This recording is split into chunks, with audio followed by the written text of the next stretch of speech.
This is a trick she left for us.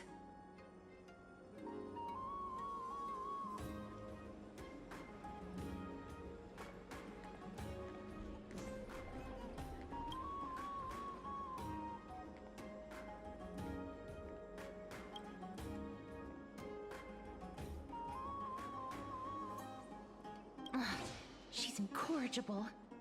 Follow me.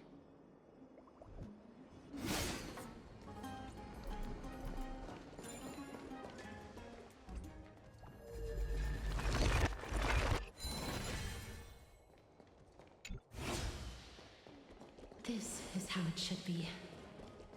We must pursue her.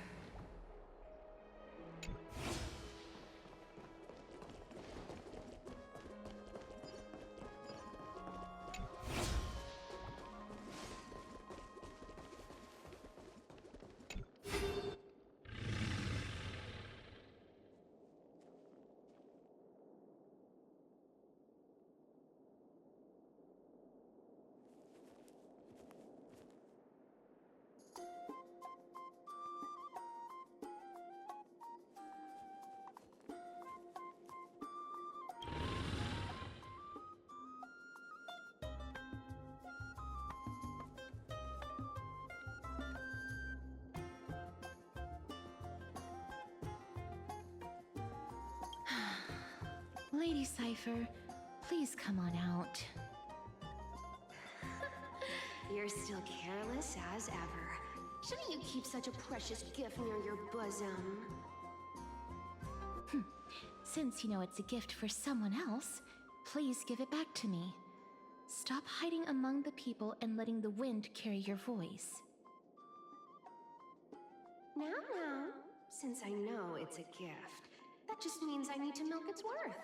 The children of the wind never stay for long in one place. Unless your offer is tempting enough to steal the wind. What say you? Name your price. I'll give you however much you want.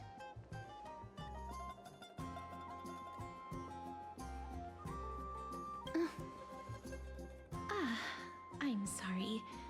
Bargaining is really not my forte.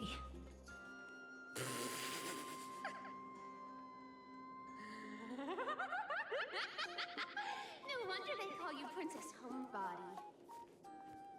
Why don't you two come over to my place? It'll make a better venue for proper business discussions. You can find where I live through the winds I've sown. Right. Piece of cake. I can do that even if I can only sense your soul. All right, I'll see you there. Oh, by the way, everyone cool with me collecting a deposit before we reach an agreement, right? Now, come this way.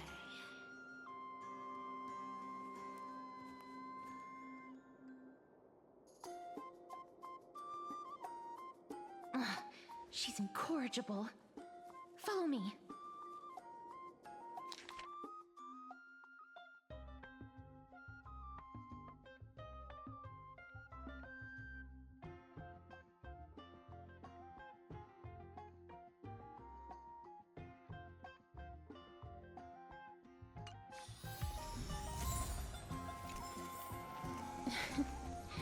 Oh.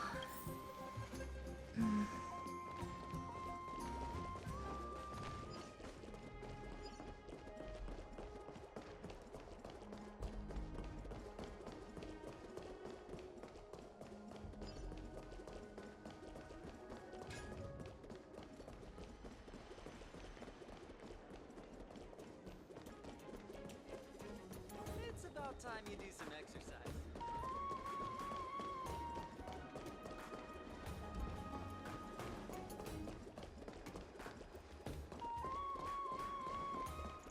Does it really work?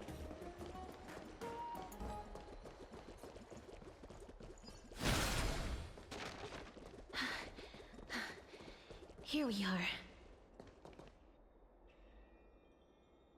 Over here! Over here! No, not that way! This way! Come on. If I really wanted to hide, you'd never find me. So relax, you two.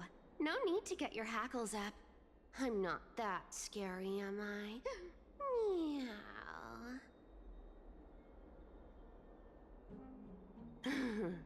No way. Some people might have been into that a millennium ago, but it's long since gone out of style. Loosen up, buddy. Shall we get down to business? Give me the jewelry piece first, or everything's off the table. Oh, come now. Don't be so upset.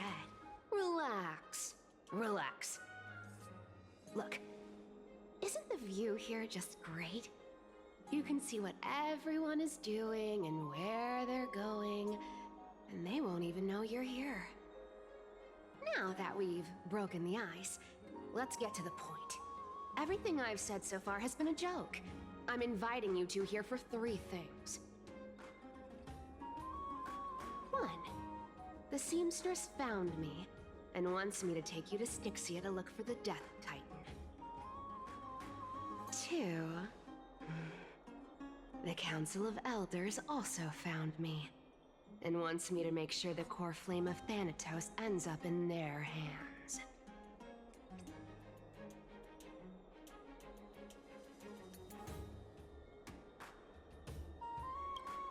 Of course.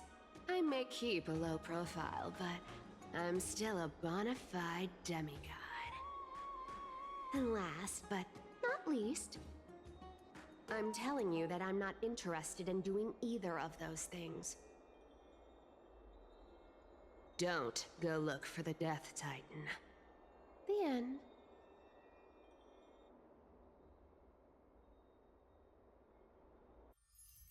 Well, this is some high-quality stuff. And this room is full of it. How much are these worth, Did you get all this through that Aranova gimmick? Some of it is family fortune, while the rest came from my business as a dressmaster. Don't liken the flame chase work to your shady dealings. Wow. I should have busted down your door instead of going around like a thief. Well, spill. Why are you giving me so much money? Payment for doing work. You're worth this much. Did you forget my stance to all this? I thought I made myself very clear. You wish to run away. Run away from your responsibilities, from the prophecy, and from your destiny. You shall walk with greed and die over petty change. I understand this prophecy weighs on you immensely. That is why I have never approached the demigod of trickery for running away. But I need you right now, so don't turn me down. You know, maybe the gods got your tongue with their golden threads, Aglaya. I'm not hearing any sincerity in your words. Give me a reason why you're bowing your noble head to me. We lost Trian.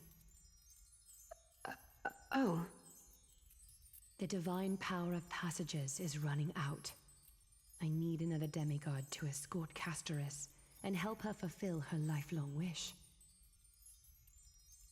Oh, I get it now. You're sending Castoris to her death. And you want me to die with her. This is Castoris's own request. I have never seen her so determined. She brought this up herself? You're not pulling my leg. She's also made up her mind to leave her confused past behind. As will you, Cypher, when you finally make up your mind. Don't be so sure. Time is hard in the likes of you and I. But Castoris remains pure as driven snow. She can always turn back before the end, you know? Maybe she'll remember Trian's sacrifice. Maybe she'll remember the countless martyred Chrysos heirs. Maybe she'll remember you, with your one foot in the grave. I ain't as optimistic as you about what she'll want to do. Tell you what, why don't I take this room of treasures as a security deposit, and we make a bet? Go on. I bet she'll change her mind and turn back. Now, if I lose, I'll do what you want me to do.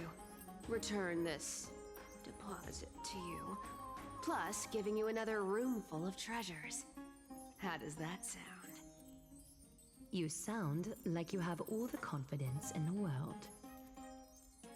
In that case, let's make a pact with those conditions. I hope you're prepared to lose it all. In conclusion, I want to win.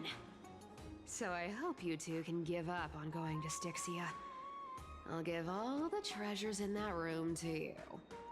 And you can split it between yourselves however you want. What do you think? Tempting, right?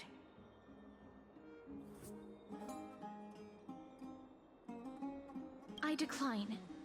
If we don't find the Death Titan, his soul will... Oh? I can't go into the details, but we have to go to Styxia. I really don't get how. Princess, homebuddy, you keep talking about needing to find Thanatos, about getting rid of your curse, and you don't care about anything else. But did you ever live for your own pleasure? Even for just one day? What are you trying to say? I'm saying, contrary to your beliefs, Aglaia didn't take you in just so you can die for her Aranova. The flame chase journey walks hand in hand with sacrifices. Isn't that why you're always running away from Lady Aglaia?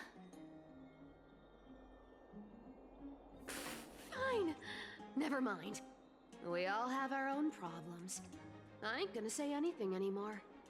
It's not like I was gonna honor that bet anyway. But listen to me.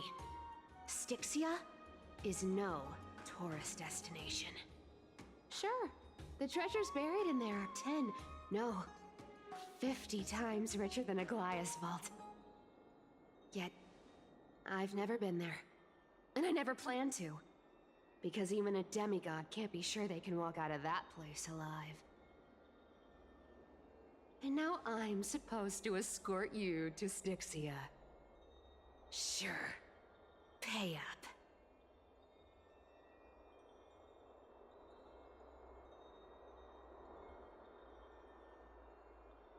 You know, you're not wrong.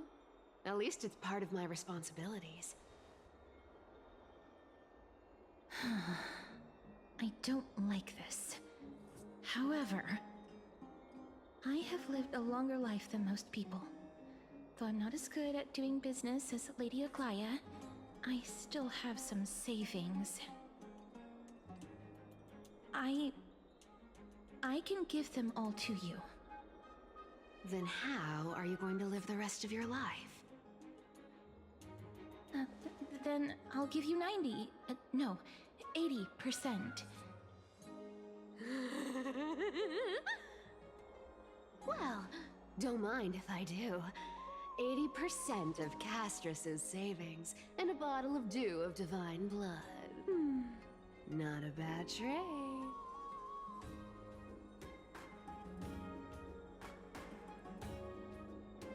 Okay. I didn't know you hold grudges. Gray mystery. Here! Catch.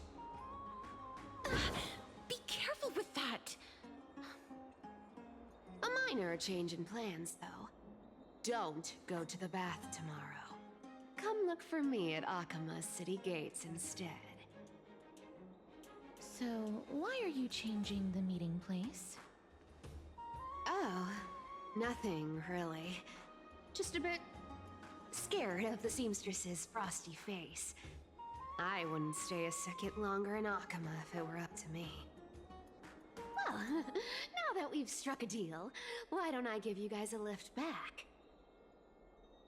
It's gonna be a long ride, so have a good rest.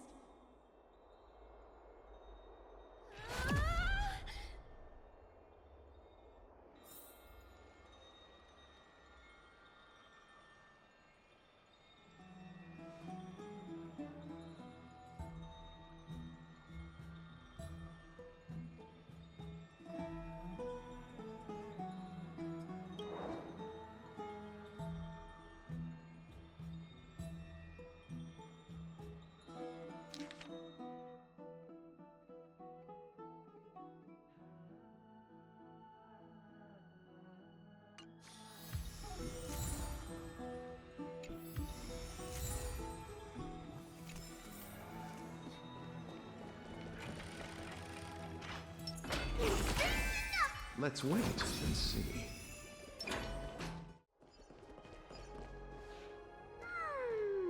Bright and sunny. Just the weather for farewells.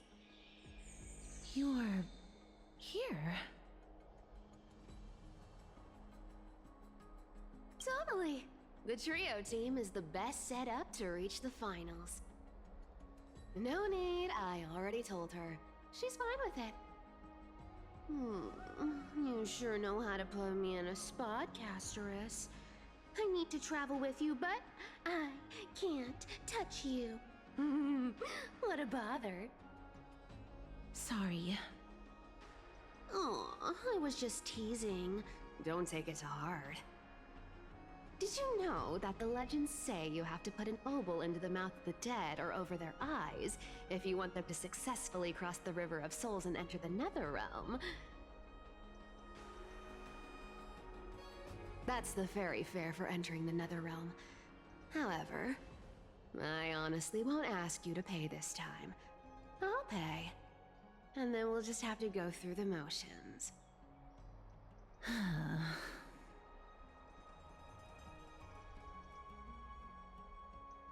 Hey! I'm just trying to make this journey feel more special, okay?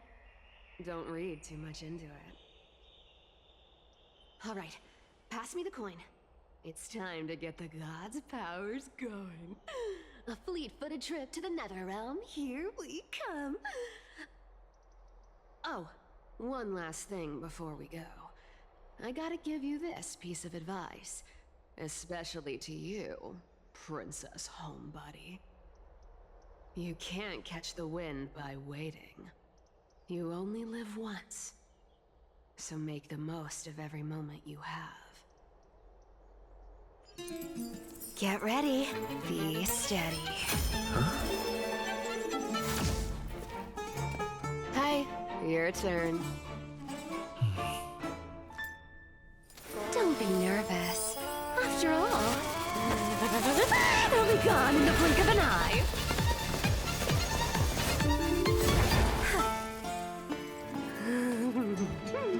All done. Bye-bye.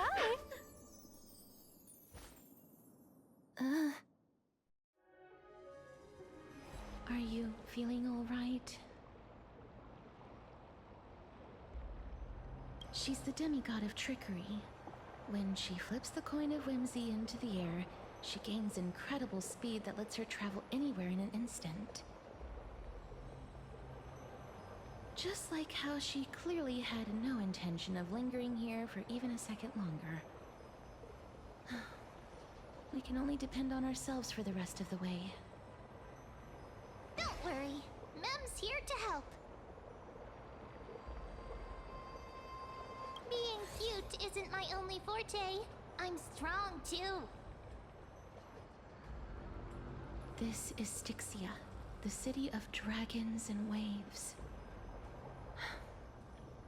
Anaxa hypothesizes that the missing Thanatos is somewhere in these ruins. This is the land of their birth. Or perhaps of their death. Anaxa had used a secret alchemical art to temporarily fuse his soul with Circe's and Kephae. And when he was on the verge of death, he was pulled by Thanatos and caught a glimpse of the flowing river of souls. This alchemy, considered a sacrilegious act, might actually make the souls of mortals and titans attract each other. Even though Thanatos has been missing for 1,000 years, and even their followers haven't been able to find them, perhaps that special attraction could summon them here. Oh, so are we going to use that Philosopher's Stone to conjure the Titan? I guess that's the only way. The only leads we have now are the name of this city and the fairy tale about the dragon. Thanatos is even more mysterious than I am. Indeed. Even one as erudite as Anaxa could only point us to this place, and no further. We will be entering the unknown as soon as we take our first steps. But that won't be the first time in my long journeys. I believe that, rather than standing still, taking action is by far the better option. Perhaps fate might take pity on us today and show some compassion.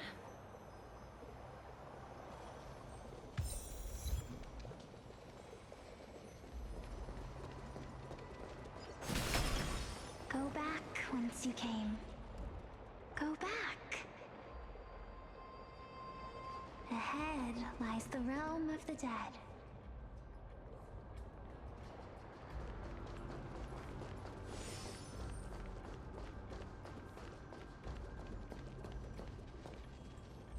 What a beautiful butterfly.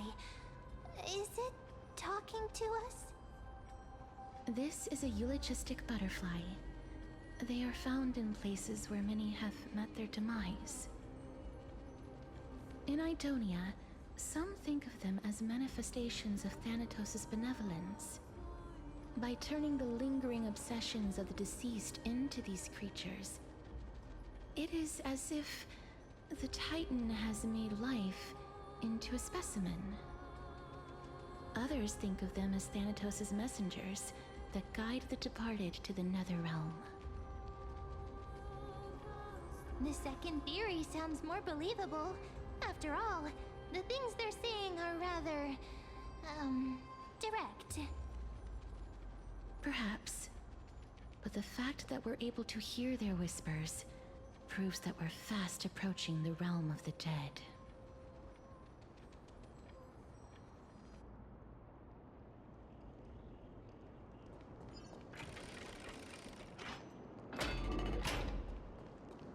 These shadowy figures. Are they illusions reflected by the River of Souls?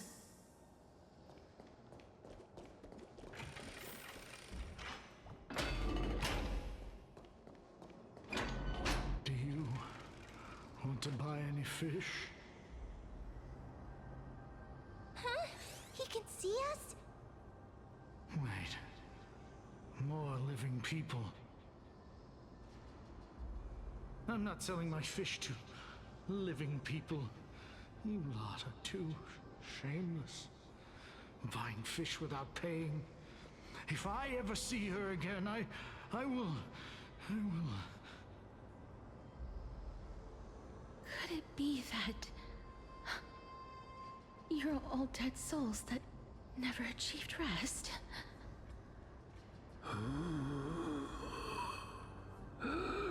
The nether realm does not exist.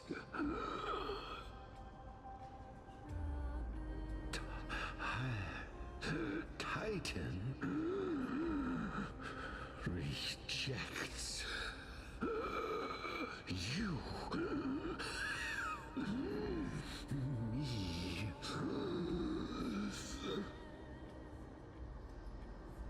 So, do you want to buy any fish? fish nearby. Other fish gone. The people are gone too. I can only keep selling fish. So, do you want to buy any fish?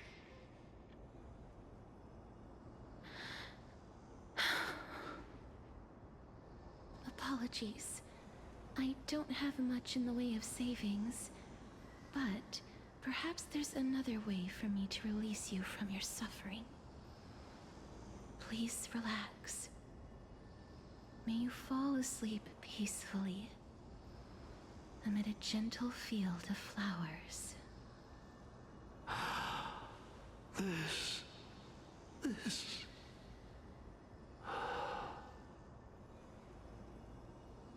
I knew it. These people aren't illusions. They're the souls of the deceased. They're supposed to reach the end of the West Wind by floating down the River of Souls.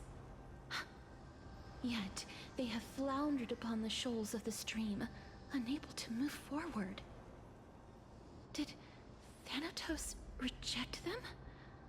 Or perhaps they didn't really die at all?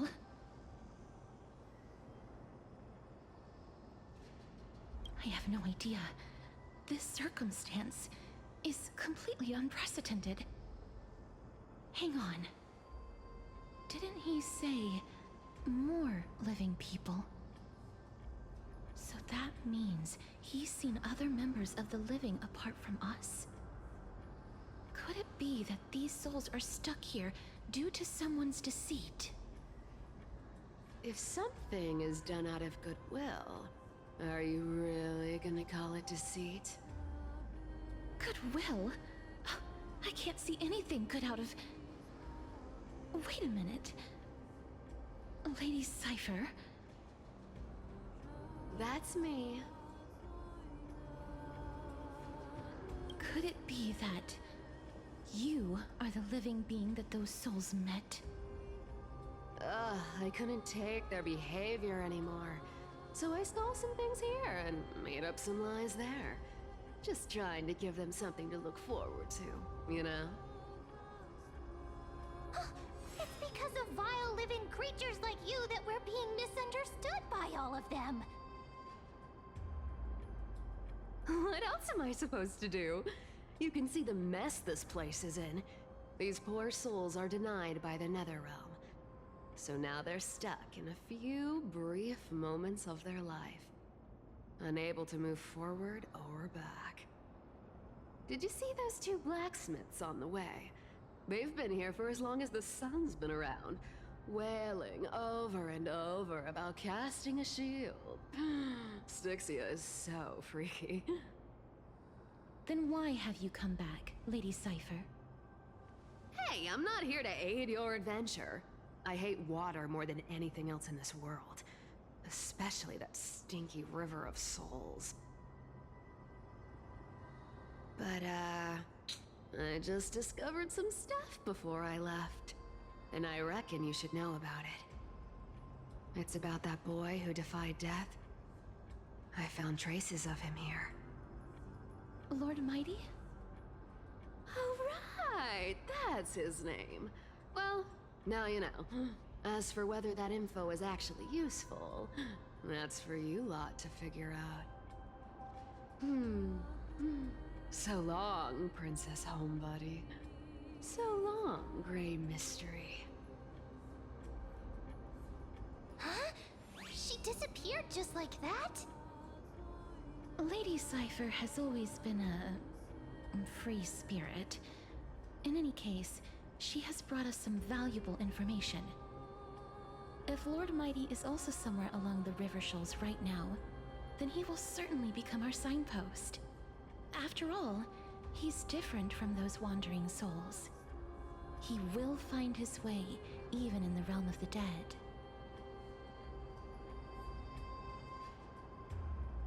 Don't worry, it's time for me to shine. Ornyx's Rune of Recollection is nearby. Use prayers to return the river to before it got flooded.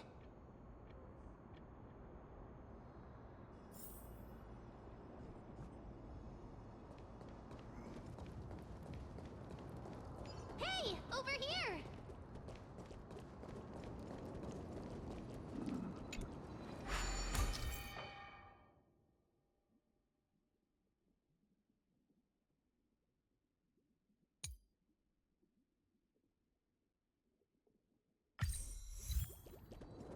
Orynyx's miracle has appeared.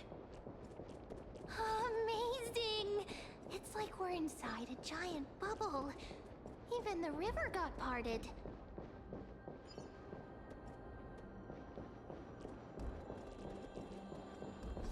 There are wandering souls of the deceased here as well. We must first return to the present before we can communicate with them.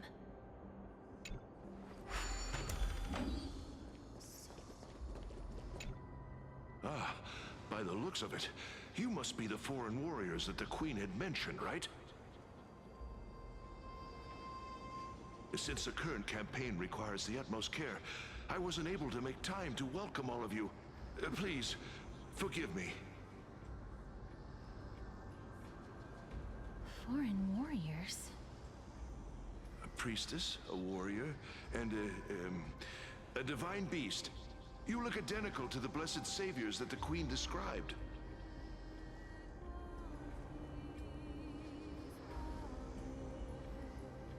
What? A campaign? Who are you campaigning against? Nobody knows, as of now.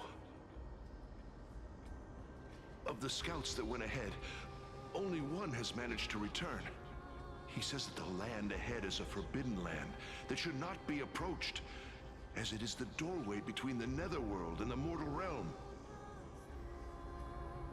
As for the rest of the scouts, they've completely lost their souls and are decaying by the day. While there is still dissension within the city, the scholars agree that this calamity was so unprecedented that it needed to be given a new designation. An unprecedented calamity. Could it be death? It seems that you have indeed heard about this. Well, death is just one of the possibilities. It's too early to come to a definitive conclusion. A world that has never seen death. Looks like these people lived in the era Chrysia before the Calamity Titans descended upon the land. May I ask, where is the scout who managed to come back? So he returned to Styxia. He only had enough left in him to last no more than half a day. However, it was his intel that convinced us to rally together. He said that he witnessed the demonic specter of an evil dragon at that treacherous land. The apparition opened its giant maw and devoured everything in sight, and thus brought Styxia that thing called death. Styxia. An evil dragon that brings death. It all sounds rather familiar. Wait, wasn't this part of that fable? Sir, could I ask how the Queen and Princess are doing? The Queen?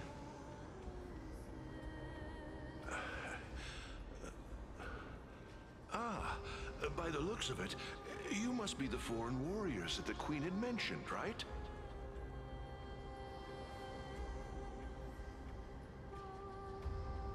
Oh, it's the same lines. Looks like he's still trapped in the moments before his death. Leave it to me. Sir, the war ended long ago. Styxia no longer exists. Styxia is no more? This cannot stand! Newcomers, hurry up and go take your positions! Looks like it's difficult for this gentleman to accept reality.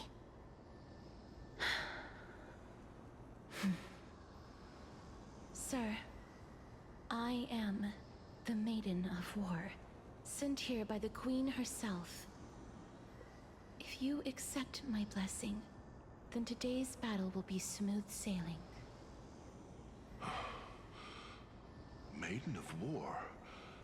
I've never heard of this. There's little time to waste. Please don't take too long. Don't worry. I'm typically unwilling to prolong such a moment.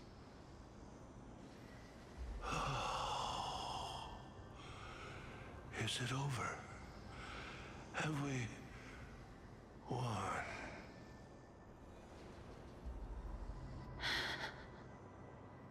Cass! Oh, are you alright? I'm fine. I just didn't expect that I would still have to embalm others, even in the realm of the dead. Is this a remnant of his soul?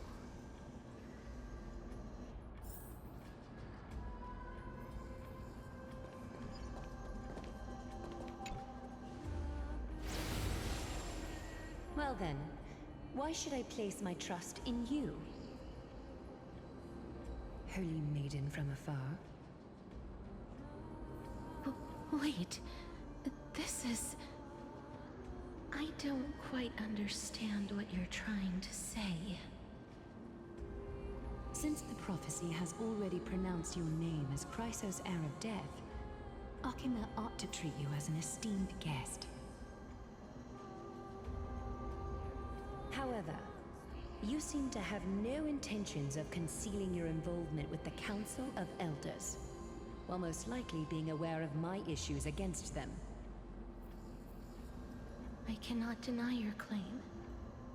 It was the Council that offered this room to me, and they had only one request.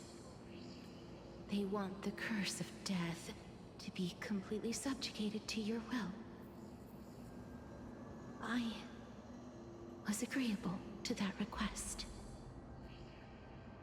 But why? I am unable to rid myself of this innate curse. However, from this day onward, I shall use it according to your will. I will never make any superfluous moves on my own. I see. So that is how they plan to control the Flame Chase journey. They have shifted the heavy responsibility of granting death over to me. If I ever become obsessed with executing people, they will then have ample reason to terminate the Chrysos heir's journey. And yet, you seem to not mind. This is quite surprising to me. That's because the fate that we were born with is a burden far heavier than that of an individual's life. I've woven many unforeseen events into the tapestry of fate. This is but one instance. Tidy up your precious garments and come with me. Akima welcomes you, Castoris.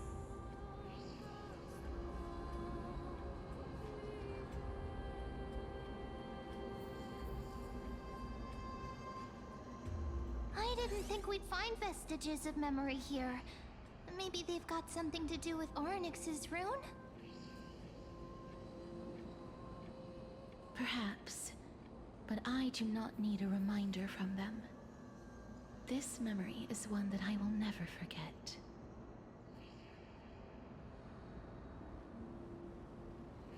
I really want to repay her for that trust. But why would this memory appear right now? Is this really Onyx's power?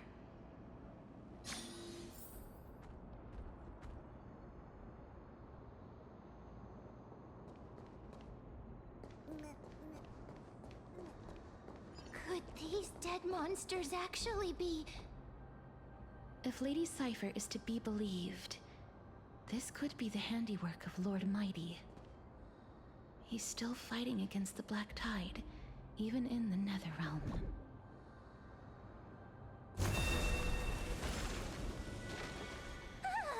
Why are the Black Tide monsters here too? Can they swim in the River of Souls? Even Thanatos wouldn't be able to accept Black Tide monsters into their realm. These traces seem to suggest that anybody who trespasses upon death will pay a heavy price. Since the realm of the dead must remain peaceful, it's imperative that we rid the place of such discordant noise. Please stay back. Let me deal with these enemies. Repay!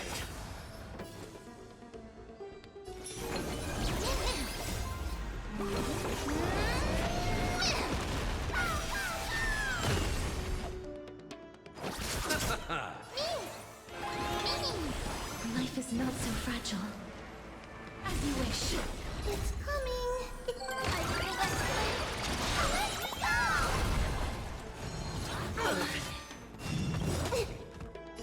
Embrace a new life.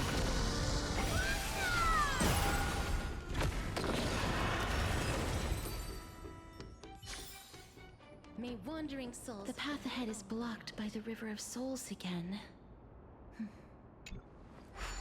In that case, let's go back to the past. This miracle sure is handy. This is yet another aspect of a Titan's divine power. If Dan Heng was around, he'd definitely be able to raise the waters of the River of Souls into the sky. If Lady Hycelins was still alive, I think she might be able to do that too.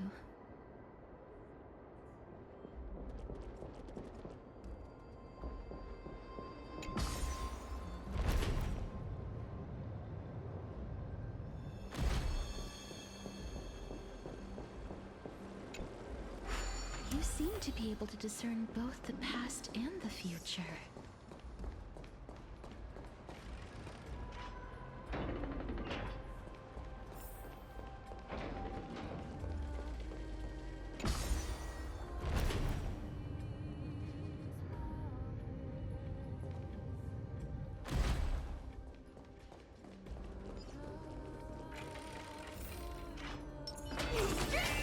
Let's wait and see. Oh, this place must have been a beautiful courtyard in the past.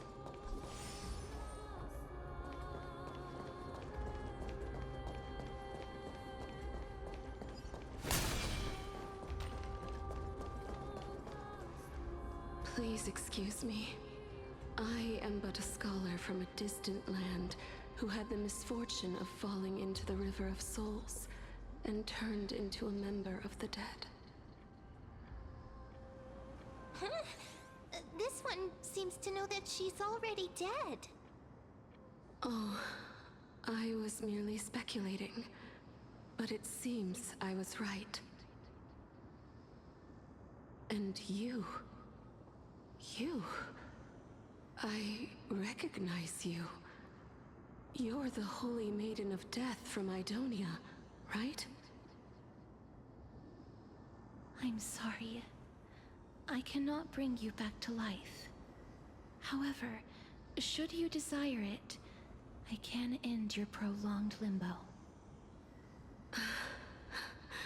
I'm well aware of that. Even if you were able to revive me, I would never choose that option. That's because I didn't fall into the River of Souls by accident. Instead, I leaped into it to seek my death. Why? If you could see the life I've led, then you would not reproach me so. My life was far too miserable. But I did not expect things to stay the same even in death. What a joke. In escaping my mortal life, I've entered a millennium of pain instead. Circe's above. What cowards humans are. For we fear both life and death simultaneously. I'm sorry. I am also powerless to answer that question. That's all right, Holy Maiden. At least you are able to respond to me. Please, grant me death. Circe's above. Does this count as thinking till the moment I die?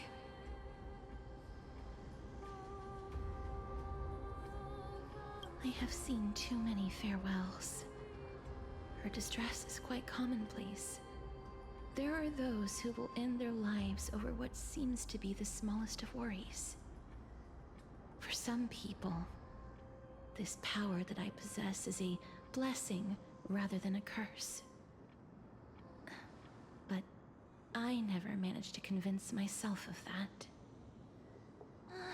Cass, are you still trying to create a world without death? Yes, because when placed under time's vast scales, there is no worry in this world that cannot be solved.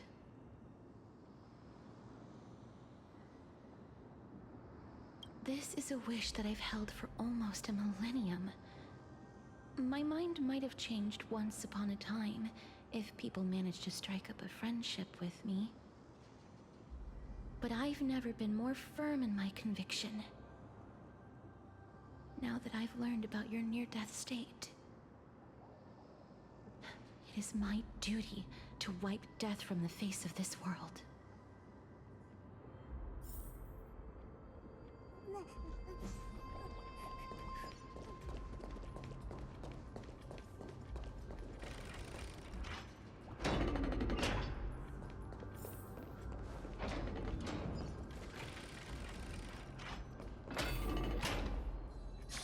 Wow, this place is so spacious. Is this the kingdom's vault? Oh, broken stairs, blocked paths. This place is gonna fall down soon. Do we need to enter that doorway to climb even higher? There seems to be a person. Oh, more like a soul guarding it. But how should we get up there?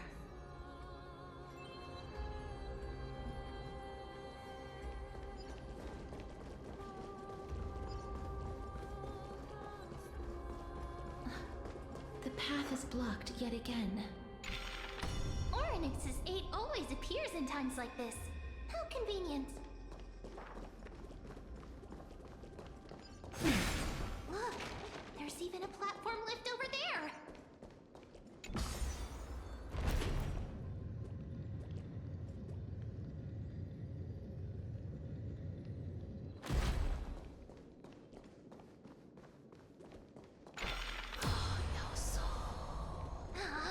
A chest of the past has been left behind, but none of its treasures remain inside.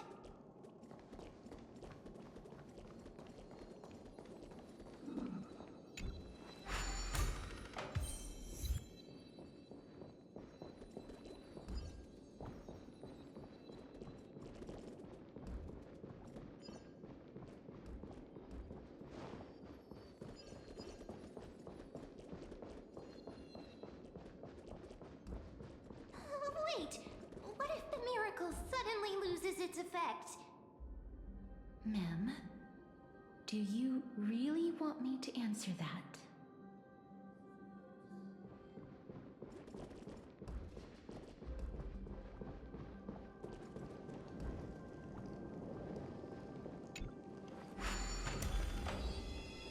Stay back.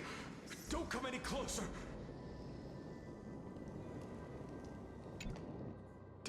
Don't come near me. Huh? Why does he look so panicked? Did the black tide monsters frighten him? Or is he actually scared of his own extraordinary power? There's no need to be alarmed. We're just passing by the area. See? None of us look threatening.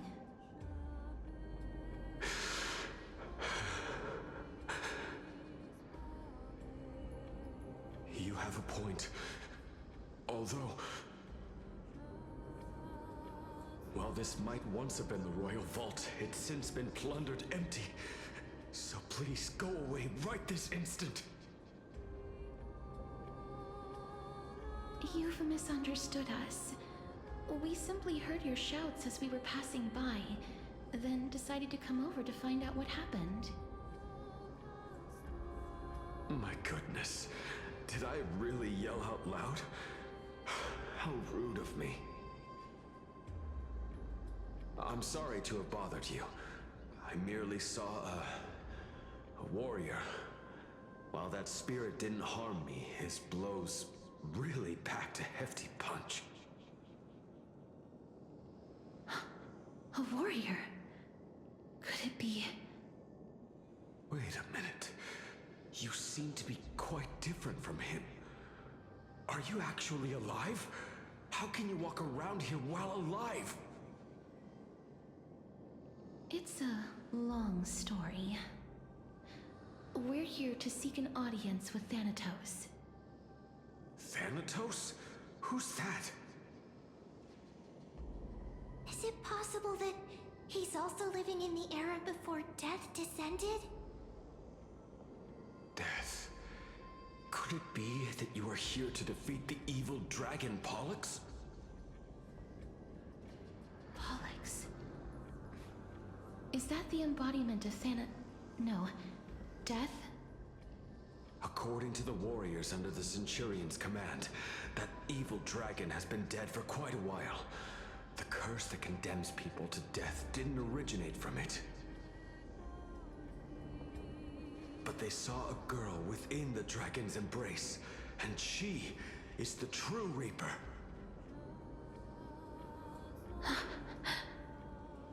Pray tell, where is that girl right now? I've heard that the Queen spared no effort in bringing her back to the castle. Her Majesty intends to control all of Amphorius with this unprecedented power. As for whether this rumor is true, well, no one knows. You have my thanks for the invaluable insight that you've given us. Please, treat this touch as a token of my gratitude. You... are you...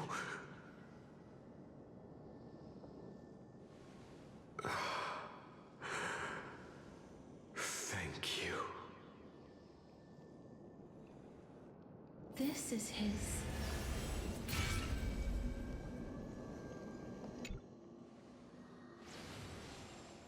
Then you granted him death? That isn't like you. You would have refused, even if I commanded you to do so. I... don't know. I did it out of sympathy, believing that I wouldn't be racked with agony, but... I am still in a state of turmoil. Sympathy? Sympathy for that youth who triumphed in every battle? That young man was favored by Talantin, who taught him a move that will defeat any mortal enemy with a single blow and emerge victorious every time. He could rely on that move to always achieve victory during Era Chrysia. However, now that death has descended upon the mortal realm, that divine swordplay also means he can send others to death at will. In other words... You feel that he's similar to you? Yes. Since he can never be inferior to others in martial combat, death would be the inevitable outcome every time he strikes. That's why he approached me and pleaded for me to put an end to all of this. You are perhaps feeling lost from making your peace with death in so abrupt a manner. I have not made peace with death. I've seen the people of Idonia stand tall and proud in the face of death. Even before the fated finale arrived, they were already content with the lives that they'd lived. They had such proud expressions. Expressions that made me believe death would be an insult to these mortals if the concept is truly a power that a god had carelessly cast down upon the world. Perhaps death's authority was never meant to exist in this world. Just like how I shouldn't exist. I won't refute your beliefs for now, but would you be interested in listening to a story of mine? It's a fairy tale from foreign lands, told by the person who brought you to me in that ice field long ago. A tale told by the Queen of Styxia. What? Wait a minute. That means the girl born in the dragon's embrace, the personification of death these souls talked about. That's you, Cass? I've already had an inkling for a while now. But I honestly have no memories of Styxia. My memories only begin after Aminet brought me to Idonia.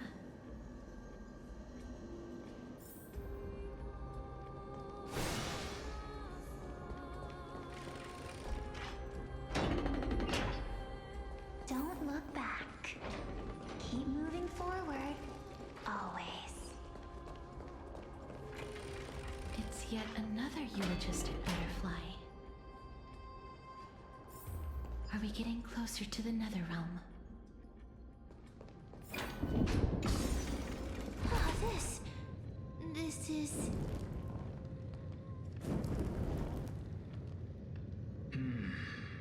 Living ones? Oh, could you be the scions of Styxia? Did you hear about the great work that I'm doing here, and have thus arrived to give me the last material that I need for transmutation? Great work? Have you heard of the great name of Pollux, perchance?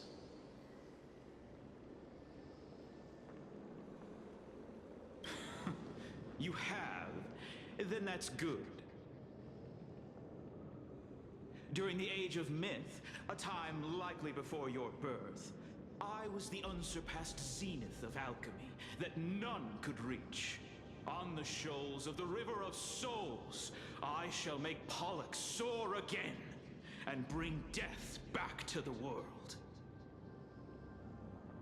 But didn't that dragon already bring death to the world? Oh, looks like you don't know the whole picture. Well, it's true that the missing girl can grant death to mortals. Pollux, the one who delivered her onto this world, makes it so that humankind cannot die.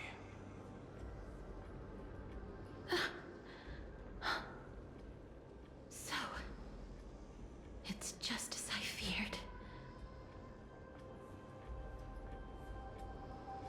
This is my guess. The deceased are supposed to drift down the River of Souls until they reach the end of the West Winds. But this River of Souls was blocked by Pollux's fall. That's right. That's why it's imperative that I bring the dragon back to the mortal realm and make it soar the skies again. I have long since prepared my alchemical matrix in the tower. Although, I am still missing the most crucial material of all. That final ingredient, the final sacrifice, is none other than the girl who lives out her days with death. Huh? What's going on? You didn't touch him, did you? I know that I am no longer capable of carrying out that task. Take this, all of you, and please fulfill that great undertaking on my behalf. This... We had been inebriated in Fagusa's feast for too long before we began to seek divine bestowed death, so that we could be freed from the whims of fate.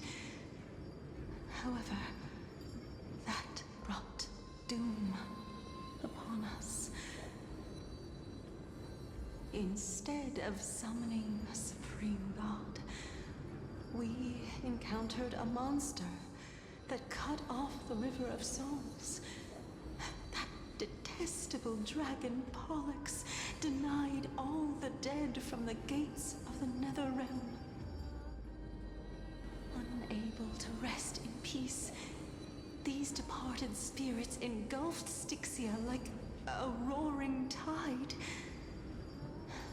As a result, my city and its people no longer exist. That child is the only person whom I managed to save. Born within the evil dragon's abdomen, she has possessed the talent of death since her birth. She must have been granted to us by the gods as a chance for us to atone for our sins. Please, you must nurture her to adulthood and prevent her from experiencing all of the suffering that we went through. I promise that I will care for her as a mother, that I will protect her from the evils of death. By Fagusa above, thank you for your kindness. As her mother, please bless this child with a name before I am swept away by the River of Souls. Please, let me know how I should address her in my next life. Oh.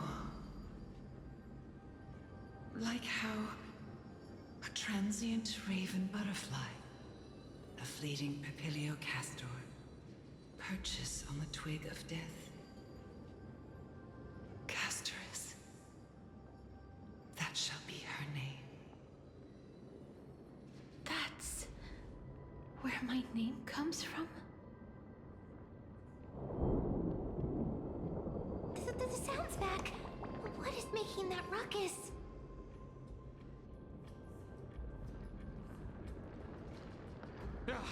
Living ones, don't waste your time bickering. The Netherrealm's wrath is falling upon you.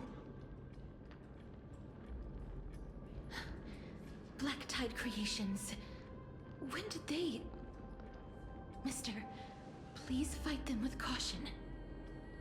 Be careful not to suffer the same fate as those Black Tide creatures!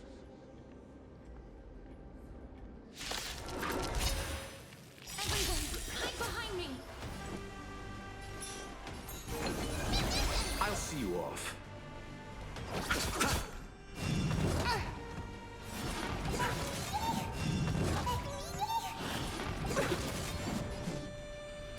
As you wish.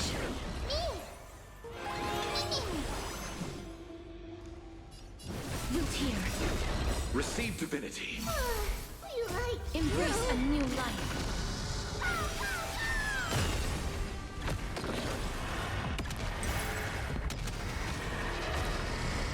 There's so many of them. How are we holding up?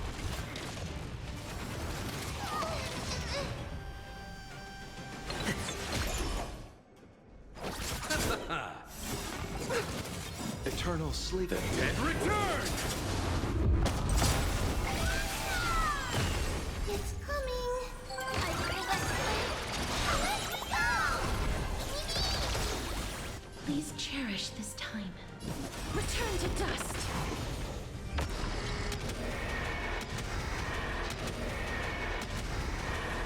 May death protect us!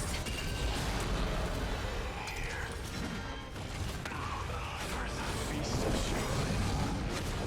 On the triumphant return. You? Lord Mighty?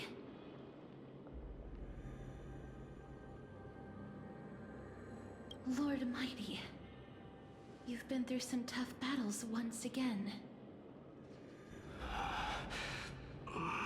That black tide is endless.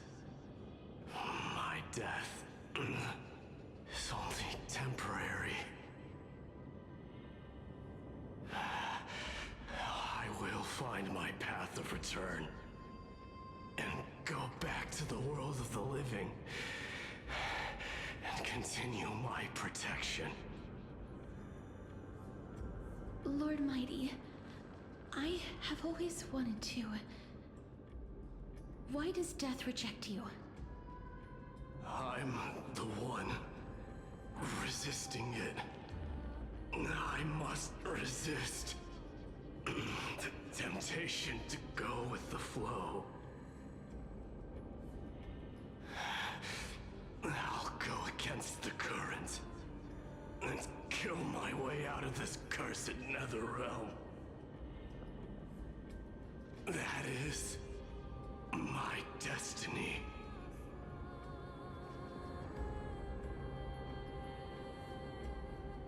It seems like he's completely focused on resisting the temptation of the dead's whispers.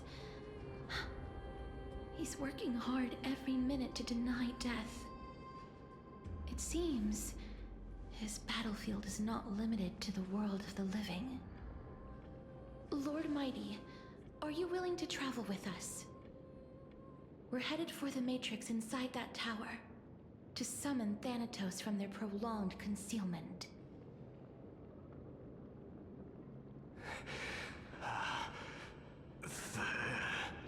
Thanatos. Challenge. Death. That's right. If we can work together and defeat them, you won't have to be troubled by the curse of immortality any longer.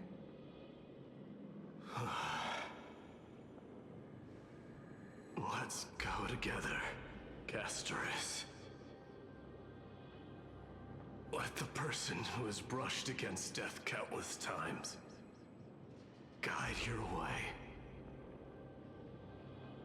Cass, are you sure you want to do this? The alchemist said he wanted you to be a sacrifice. I'm not afraid. There's no reason for us to turn back anymore. Rather than standing still, taking action is by far the better option. Perhaps fate might take pity on us today and show some compassion.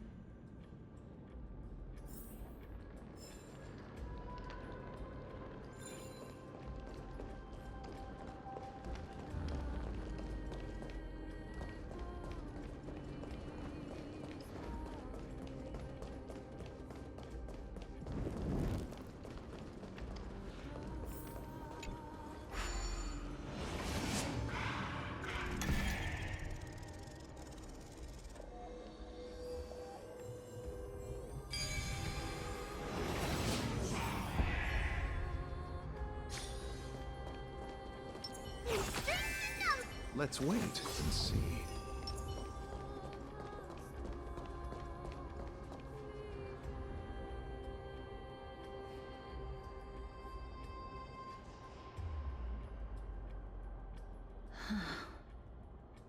This is going to be difficult. I'm familiar with this kind of mechanism. But I've never repaired broken chains. If I was more powerful, I would be able to carry one person with each limb and fly the four of us to the other side. The Rune of Recollection is here, but I can't find a miracle orb anywhere. So weird. Oh, could it be in that collapsed tower in the distance?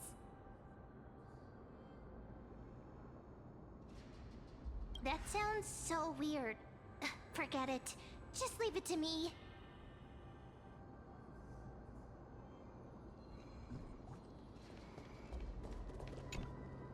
Just shout for me when you need my help! Got it! Just leave it to me!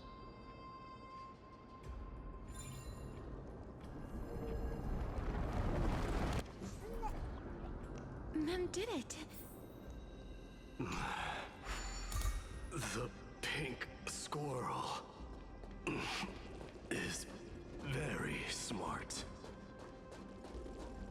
The miracle's range is limited. Please come a little closer.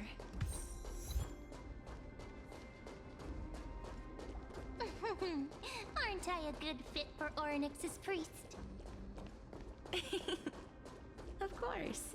You're the most competent priest ever.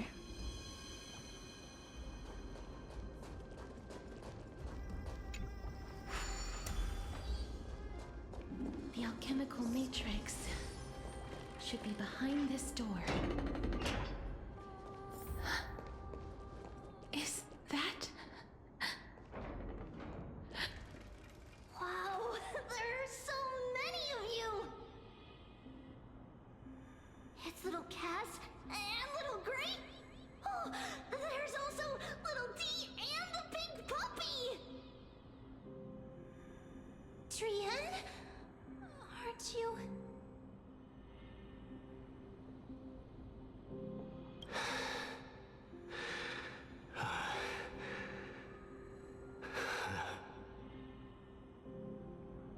This is the first time I've encountered a deceased friend while going upstream in the River of Souls. It really works like this. Just like the other departed spirits we've encountered along the way.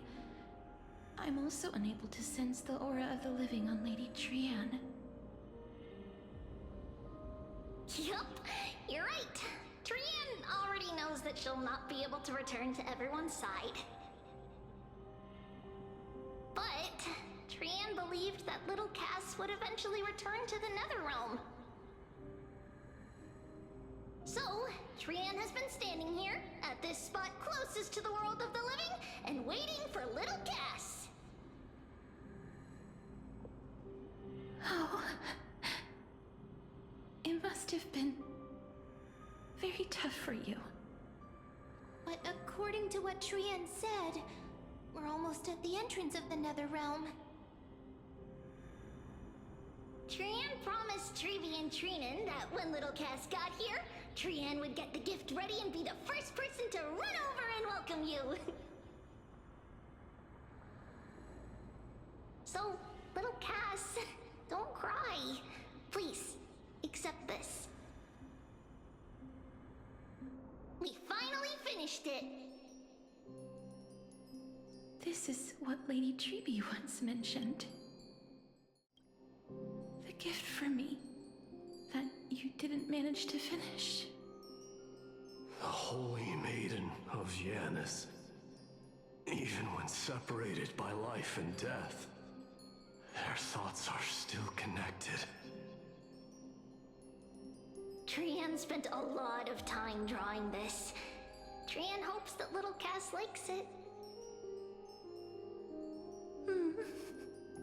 Seriously? It's seriously a wonderful drawing. Lady Trian.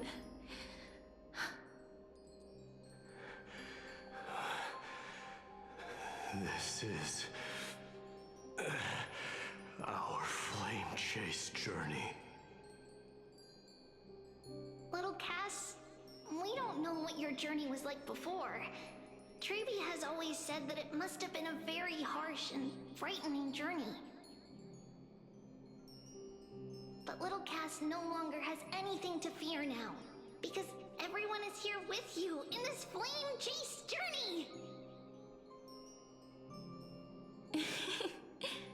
That's right. Only now, when I see Lady Trian's gift, do I realize that I've already obtained so many things I would never have dared to dream of since I embarked on the flame chase journey. It's the first time I've gained so many companions.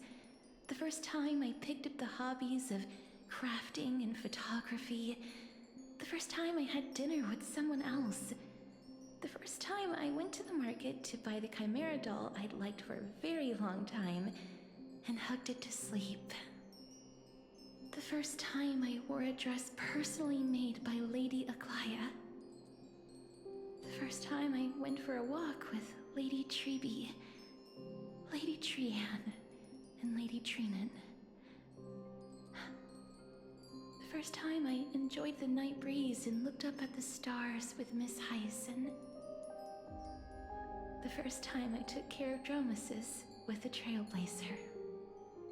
Looking back at all these experiences I never thought were possible, it feels as though the scales of my life had shrunk from centuries and decades down to minutes and seconds. And all of them are so precious. I took countless photos in the past, but they're all black and white landscapes. I don't have a single one with friends. If I had known, I would have taken more pictures.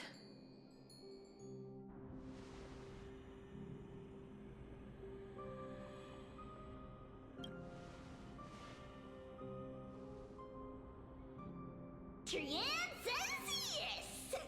Trian likes little Cass and would love to take a picture with little Cass. Sadly, being departed souls, our images cannot be captured in the world of the living.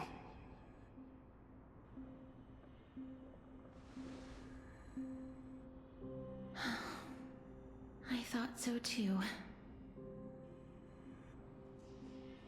What? Are we seriously going to leave any room for regret?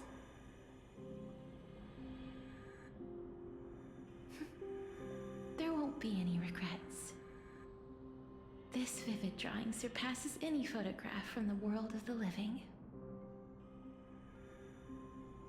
Little Cass smiled. Treby, Trinan, and Trian's wishes finally come true!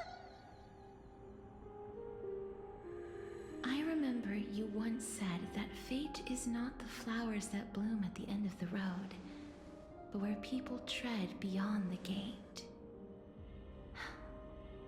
Now, the path that belongs to me is about to reach the end.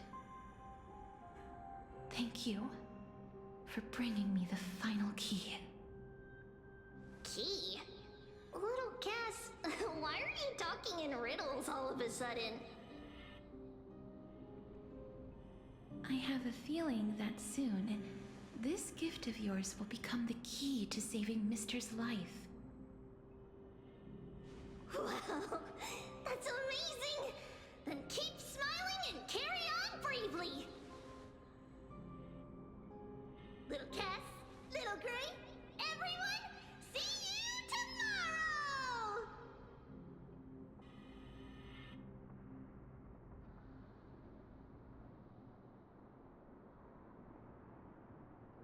Lady Trian. The aura of this place. We have indeed reached the end of the stream of souls. If I go any further, I might lose myself. I must leave now, for the black tide still wreaks havoc in the realm of the living.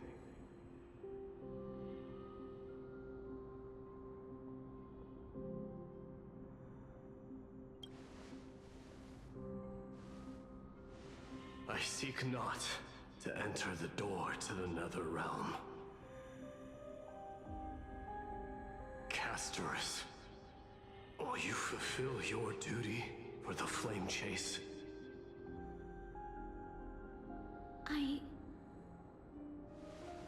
have yet to make my decision, Lord Mighty.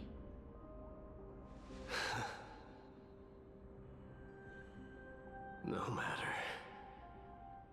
Make the choice your heart desires. Even if it takes 1,000 years of waiting. I will continue to fight till I die. Then rise from death. Till the miracle descends.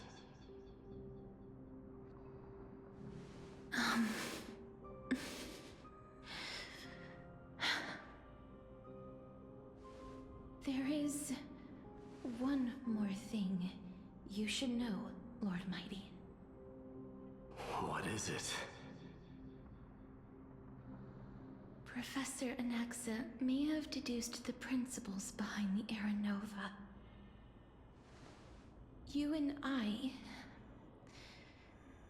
may be reincarnated as strife and death in the next cycle, becoming calamities wreaking havoc upon the world. I see.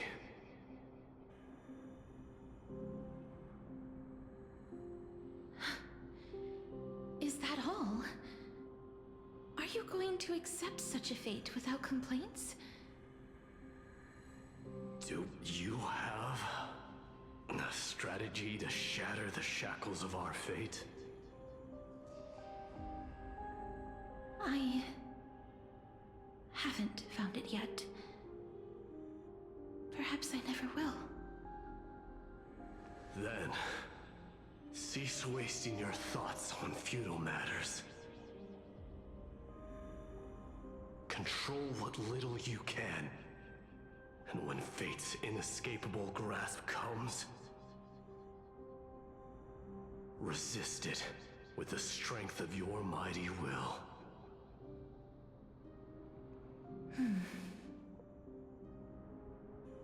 Thank you, Lord Mighty. I will find the right decision.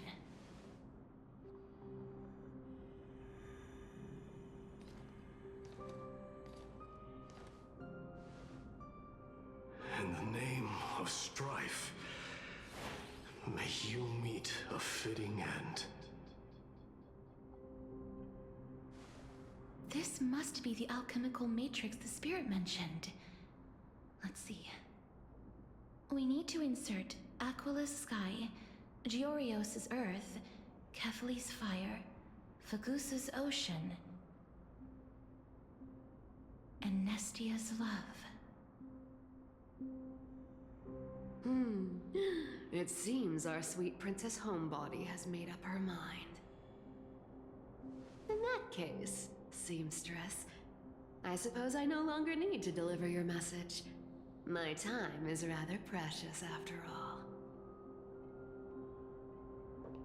Whether you wish to break free from death or not, please, follow your heart. By the promise you once made, I ask that you fulfill your duty one final time. Castorus, please, live as a human, and die as one. According to that alchemist, the final piece is supposed to be me. However, he is not privy to the past, and therefore cannot see the full picture. The past? I saw the twins of death in Kefali's memory, and now I am certain that I was one of them. The trial of the Hand of Shadow demanded taking the life of your family. I died during that trial, falling before the gate to the new world. And my sister, whom I never met, became the Titan Thanatos of this cycle. She was consumed with regret over my death, So she used the Titan's authority to reforge my soul. Yet, it also means she has never revealed herself to anyone, hidden away from the entire world. That's because the Titan she became already fell at the start of everything. They died for me, and now lie in slumber in the River of Souls. You mean Pollux? That's right. The River of Souls is no material river. It cannot be blocked by ordinary means. Only a divine corpse can prevent the dead from reaching the next world. And that's why we have to awaken Pollux from death before we can retrieve the core flame of death. We have to reforge its body with the power of alchemy. But Cass, if that alchemist speaks the truth, does that mean you're also part of the dragon body? According to those departed spirits, I was indeed born as the dragon's twin. But before we talk about that, have you heard the sighs?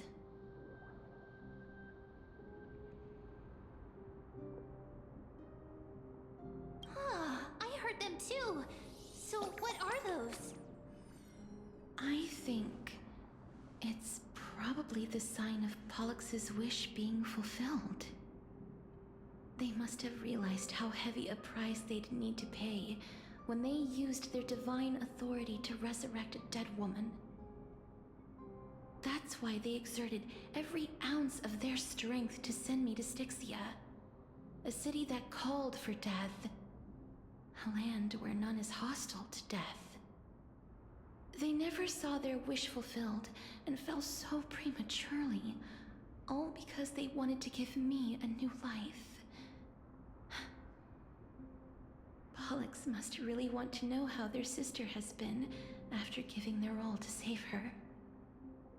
That wish is the reason Pollux's soul still lingers in the mortal realm even after their fall, quietly watching and documenting every detail of their sister's life.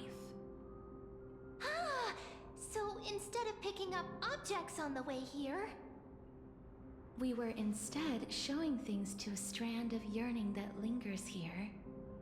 Now, we must weave these yearnings together and restore them into Pollux's complete soul. but all of this is just a hypothesis, right? What if we go through with the ritual and it turns out totally different? That's fine. As Professor Anaxa often reminds us, such is the nature of alchemy. The true outcome can only be known once the process is complete. This is why alchemy is also known as the miracle of creation. Now, the puzzle of Pollux's yearnings is nearly complete, with only one final piece remaining. I shall reveal what they have been yearning to know in the alchemical matrix. I will show them my whole life since I left Styxia. Lady Trianne has already drawn a picture of my entire life, and it is now in my hands.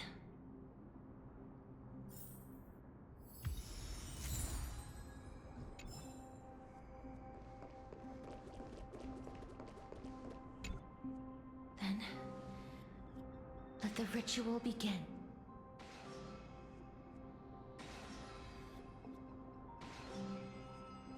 And now, the objective is complete. That is all. Such is what Professor Anaxa always says after preparing for an alchemical ritual. And now, Pollux, I shall lift you from the River of Souls and reforge your soul. Perhaps you will be disturbed by this, and your body may become horrifying to behold.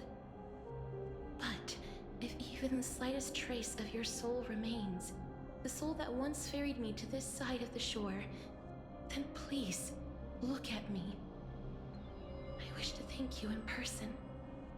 I have obtained everything you sacrificed your divinity for. Lady Almanette. Did she recognize you?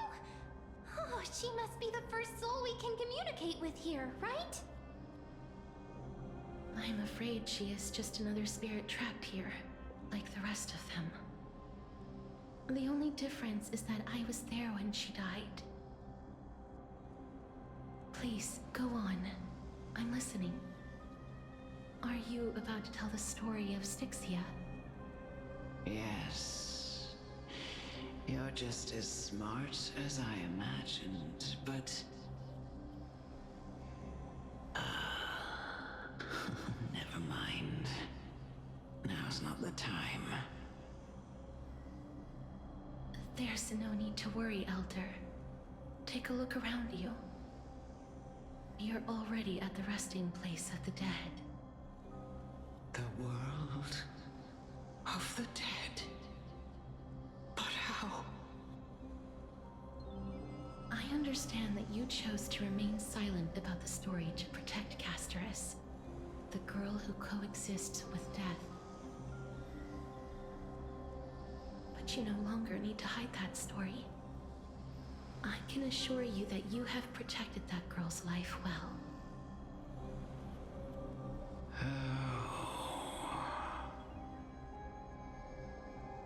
Well, in that case, let me begin.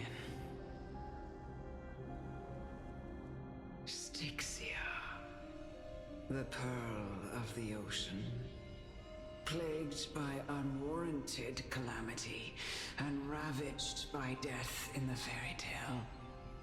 It was the first city-state to shift their faith towards death, even before Idonia did. From where you stand now, I suppose that's a bit hard to believe. Right? Indeed. I cannot imagine that those from the era Chrysia, blessed with eternal life, could ever yearn for death.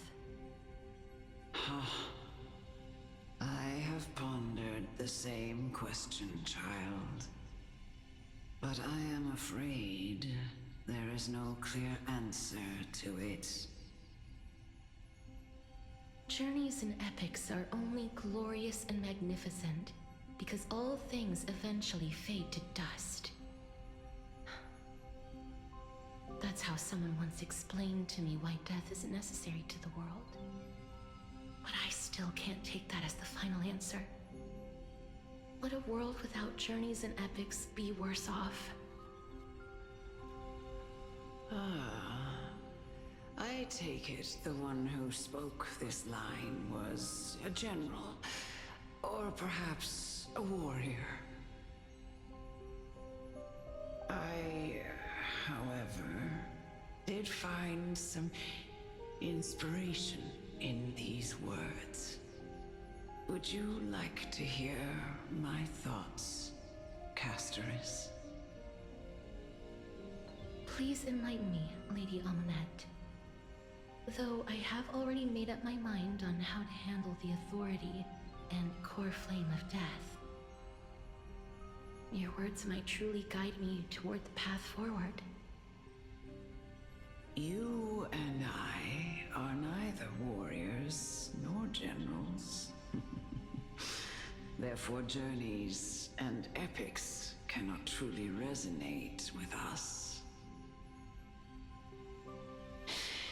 But what if I reframe it like this?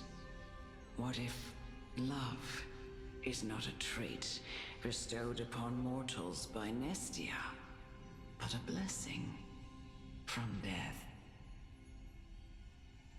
Love. No one ever invented the word cherish in the era when life was eternal. For all the good things in the world can be revisited endlessly, and every bond formed carried no risk of being severed. The so-called Era Chrysia was an age devoid of both virtue and sin. People did not truly live. They simply existed, going through the motions without passion or purpose, then waiting for something to happen. Perhaps the people of Styxia chose to embrace death not out of fascination with its cruel and fearsome side, but instead became fixated and obsessed with the impulses and desires tied to a finite existence. Therefore, death is not a thing of fear and desperation, but... That's right, Casterus. It is the reason we shed tears when parting ways, and also the original spark that ignited the passion of mortals. If you truly intend to deprive the world of death, then be prepared to witness it return to a state of stagnation. I understand, Lady Amunet. Our limited lifespan shapes all that we know and love. Not even the Death Titan has the right to take that away from humankind again. Nestia's love was the chrysalis of Gold's first blessing, but it most likely wasn't understood by mankind. We only learned to interpret this wonderful gift after Thanatos' arrival. If the world was bereft of death, then the Queen of Styxia wouldn't have played midwife in delivering me into this world. You wouldn't have welcomed me into Itonia, and Aglaya would never have invited me to join the Flame Chase journey. None of these stories would ever have happened, and I would never have lived, let alone found happiness. Thank you, Mother. I will use all the love I've experienced in this long life to complete the final miracle. My teacher, Anaxagoras, grant me the wisdom of all things. I call upon thee, the stripped dead dragon's corpse.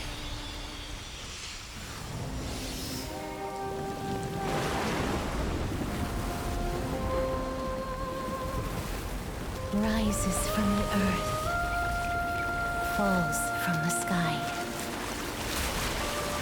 As above, so below. This is the greatest power of all powers. Unstoppable in this world.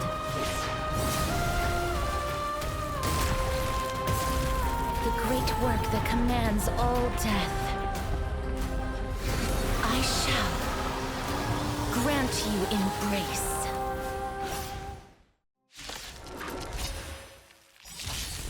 That which is seized must be repaid.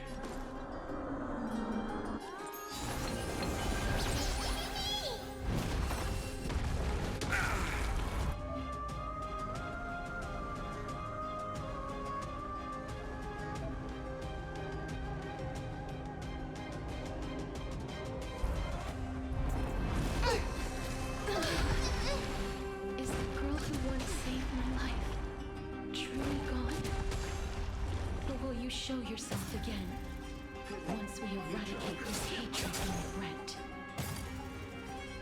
Please cherish the time, but please, wilt here.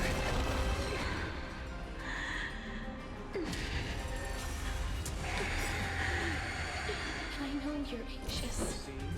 Shh. Don't be afraid. Embrace new life, Pollux.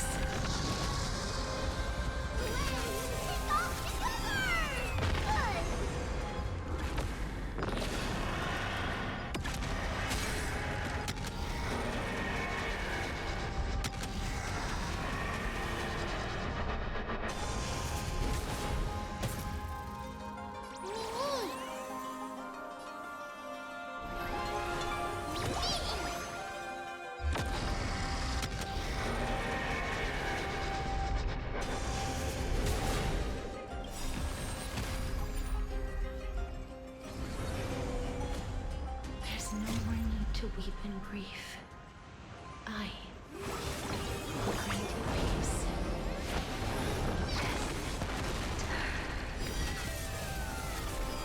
Yes, it's me. I'm back.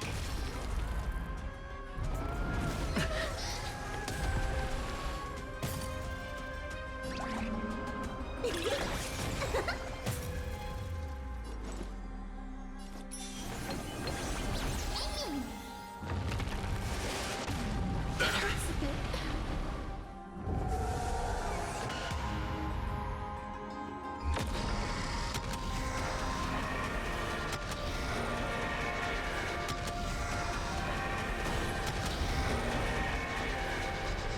I only wish that death may protect us.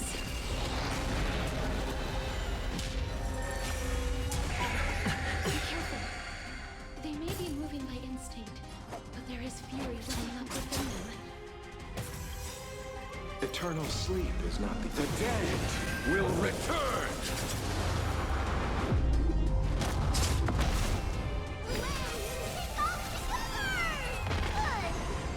Life is not as fragile as butterfly wing. I grant you this, as you wish.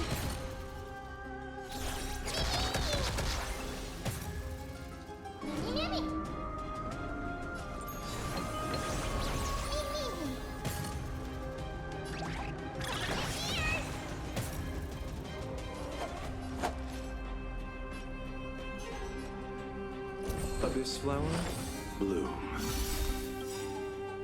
That which is seized must be repaid. Embrace new life, Pollux.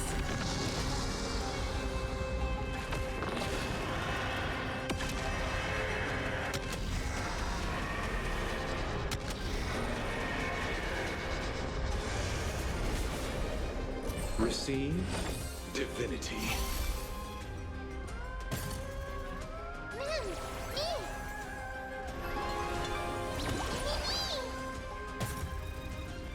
Please cherish the time. Darkness follows me.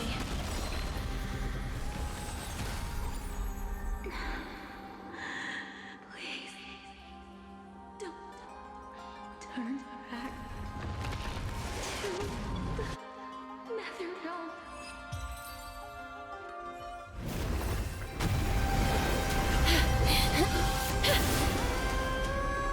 Oh, death. Sleep in peace.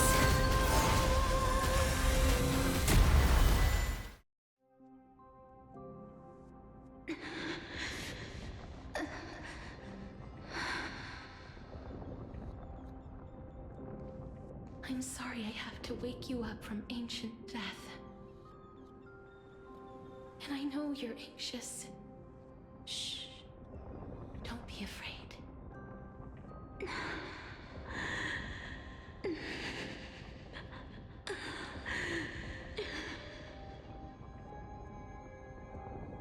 Do you remember me? I'm the girl you once carried across the Sea of Souls. I'm sorry I wasn't able to remember you, but with the help of many people, I was finally able to pick up these broken fragments of my past. I'm back, Pollux.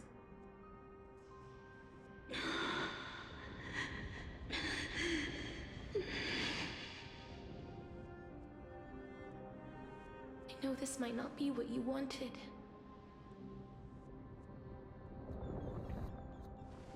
But I have to do this.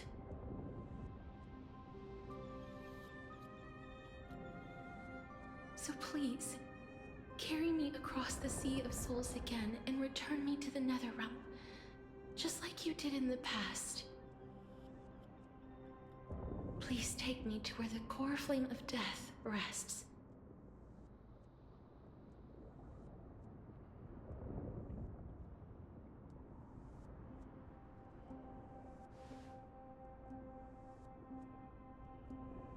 I'll be going now.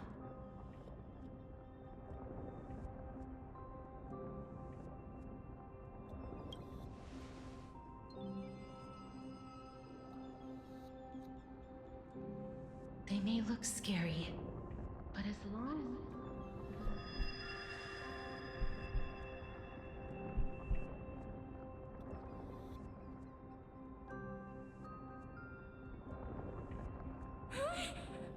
What's wrong?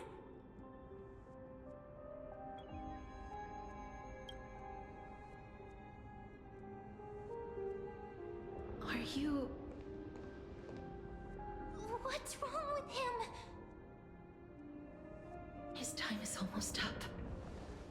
If I don't go now, I'm afraid his soul will return to Thanatos' embrace before me. What? Oh no! Is there anything we can do? Don't worry. I promised I would ask Thanatos for the Trailblazers' right to roam the Earth again. Mem, stay here and keep a close watch until I return, all right? All right.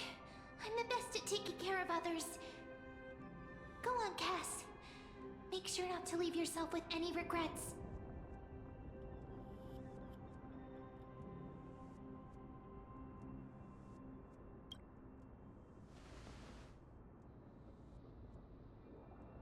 It's a deal then.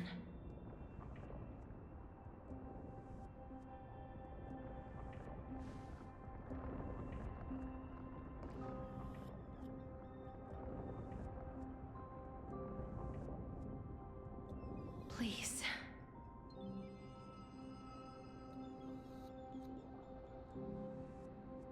Wait for me.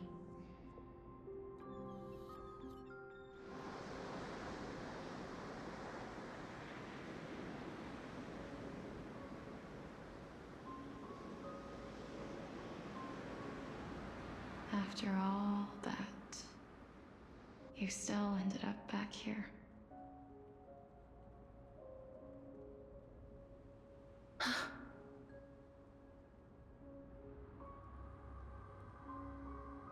So the legends were true. The Netherrealm really is a sea of flowers. Yes. Just like the flower fields we tended to back then. Is that you, Pollixia? Do you remember me? I don't have the memories from that time, but I've seen you before during an experiment. I see. Call me Thanatos, then. It'll be easier. However, since you recognize the name, you must already know everything about Thanatos, right? Yes. I'm here to reforge the order of life and death in Amphorius.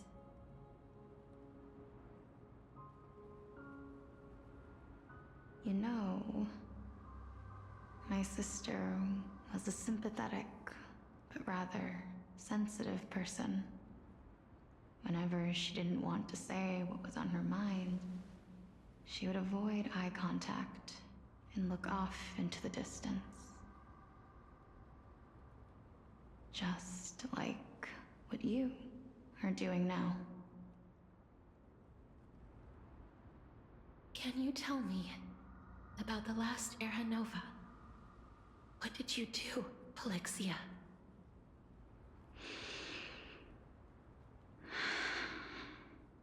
Where should I begin? I suppose we can start from the beginning. A long, long time ago, there were a pair of like-minded twins. As foretold in the prophecy, they were chosen to be successors to the god of death. But fate was cruel. price of attaining divinity was to take the life of a family member with our own hands. That trial was indeed recorded in that memory. Then you should already know that my sister voluntarily gave up her own life, so that I could ascend as the demigod of death. But I couldn't accept that. Why did we have to kill each other for a future she'd never see herself? That's not fair. So, while weaving the laws of the new world, I shattered the forbidden bottom line for life and death.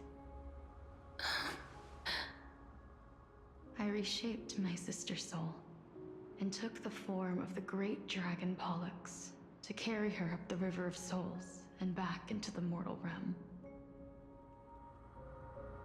But our fates were already decided and manifested in unexpected ways in response to my futile actions. Aging is an unbreakable law of nature laid upon humankind, created at the same time as death. When the living die, their souls will meet Thanatos, who would determine where every soul goes. If the Reaper raises their left hand, the soul is granted death and allowed to enter the Netherrealm to await reincarnation. If they raise their right hand, the soul is rejected by the Netherrealm and returned to the mortal realm to continue walking the earth. That's why the Hand of Shadow can only lay down judgment and not embrace another being. Yes.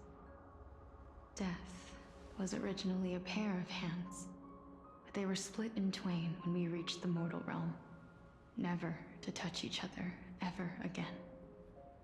The half of Thanatos that represents life, the undying human who grants death, that was the curse I forced upon you. Then, what about you? As the half of Thanatos representing death, I shoulder the fate of defying death. I died the moment I entered the world of the living. From then on, my Titan also no longer existed in this world. The cycle of life and death stopped. Souls were denied their audience with death, and were left stranded within an ever-rising river of the dead. What irony. My selfish desire to save your life gave you and the world a fate far worse than death instead. Then, what was left of my reason was left behind in the Netherrealm, where I've been taking care of these flowers day after day, until there is now a sea of them, all while mulling over the subject of life, death, parting, and enduring an endless loneliness.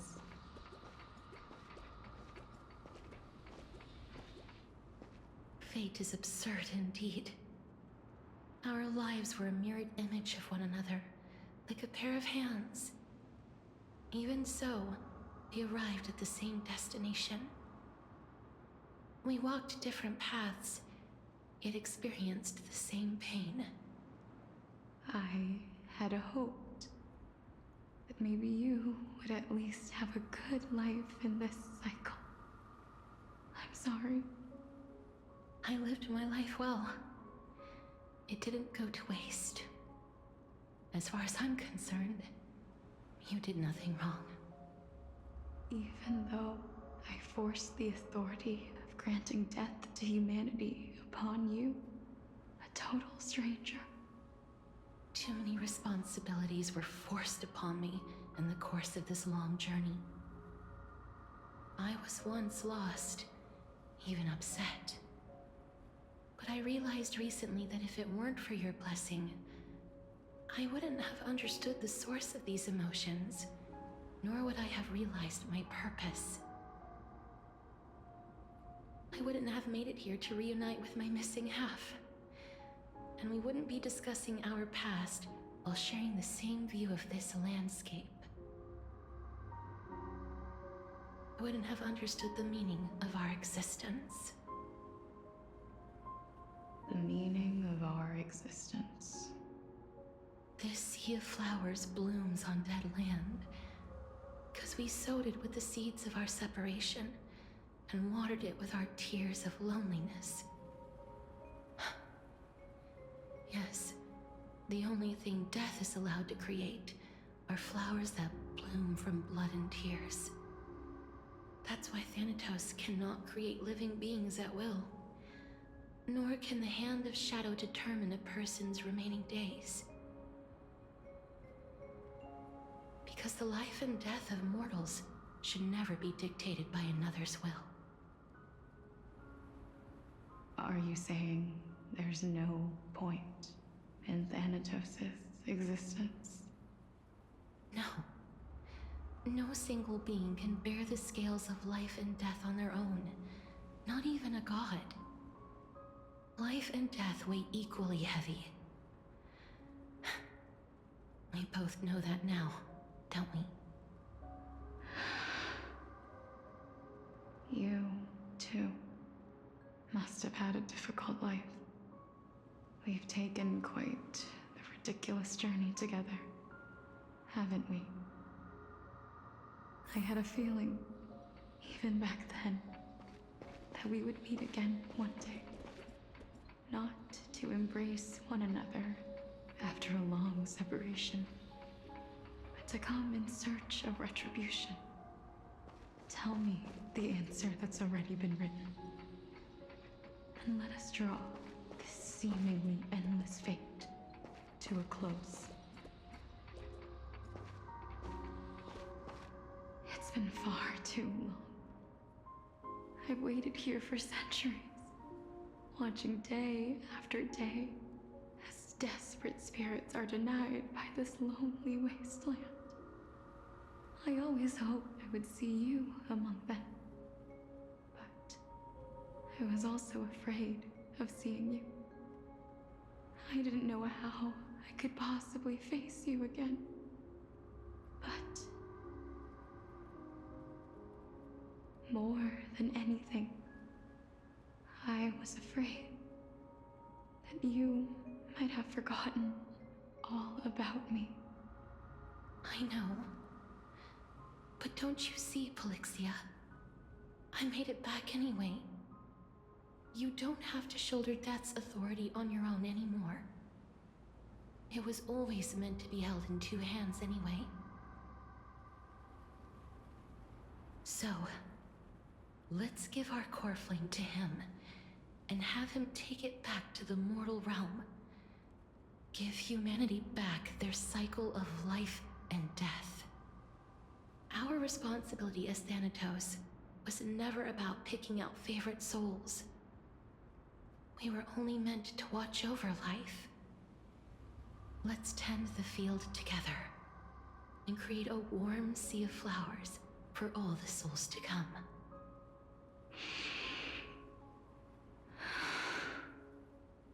What do you think, Pollixia?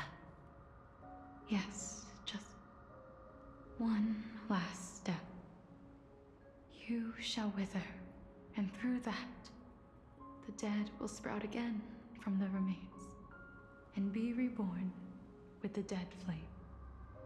As foretold by the prophecy, Thanatos' authority is only destined for only one person to wield. As the Chrysos heir of death, as their demigod, as a titan, our fated moment has arrived once again. Just like before. Yes, just like before. But unlike that time, the ones undergoing the trial this time are prepared. You've made up your mind? Yes, as dictated by fate. But I won't be afraid. As long as you're here with me. Complete your trial in this life. Grant me the embrace of death. And light the spark of life ablaze. You've been tempered by life and death. I know you'll be able to give this wasteland its first breath of life. Like a raven butterfly, flying swiftly into the netherrealm, perching on the twig of death.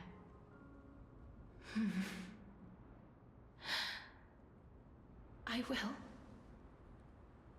After this, I will remain permanently in the Netherrealm. The River of Souls shall return here and rain down from the sky, scattering souls across the earth. The cycle of life and death will flow once again. The sea of flowers you sowed shall bear countless joyous or sorrowful souls, and bloom evermore.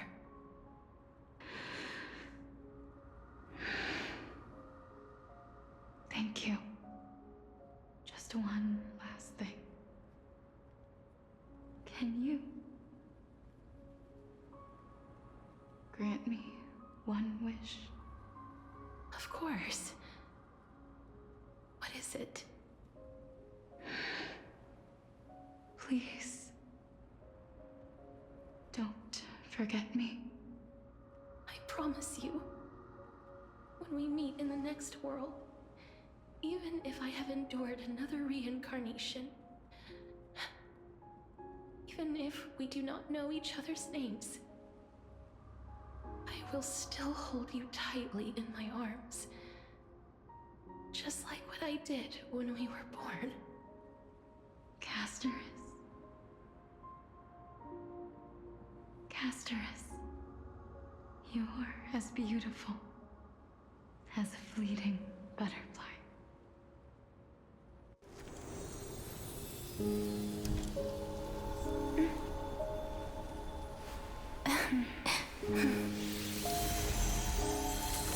I will bring rest to death. And from now on, stagnant life will once again flow.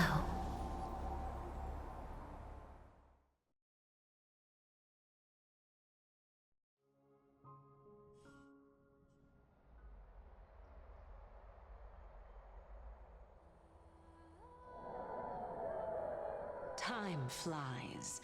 In the blink of an eye, the 15th entry hour is already at hand.